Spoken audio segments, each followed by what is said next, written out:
सोलापूर जिल्हा परिषदेमध्ये भारतरत्न डॉ. बाबासाहेब आंबेडकर यांचा जयंती उत्सव साजरा झाला। जिल्हा परिषद समाज कल्याण विभागाच्या वतीने अभिवादन कार्यक्रमाचे आयोजन करण्यात आले। अतिरिक्त मुख्य कार्यकारी अधिकारी संदीप कोहिनकर यांच्या हस्ते महामानव डॉ. बाबासाहेब आंबेडकर यांच्या प्रतिमेचे पूजन करून अभिवादन करण्यात आले। यावेळी मराठा सेवा संघाच्या वतीने भीमगीतांचा कार्यक्रम आयोजित करण्यात आला होता। या कार्यक्रमानंतर ही बातमी ज्या परिषदेतील कर्मचाऱ्यांनी लिहिली आणि माध्यमांना दिली त्याच्यावर कास्ट्राईट संघटनेचे जिल्हाध्यक्ष अरुण क्षीरसागर प्रचंड संतापले।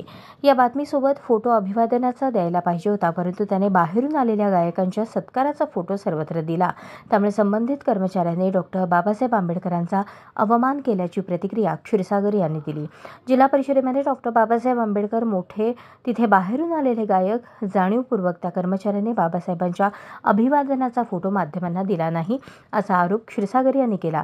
बातमी लिहिताना सुद्धा हा कर्मचारी कंत्राटी असताना मुद्दामहून मोठ्या अधिकारी आणि कर्मचाऱ्यांची नावे खाली घालतो आणि स्वतःचं नाव वर घेतो हे पाहायला मिळते।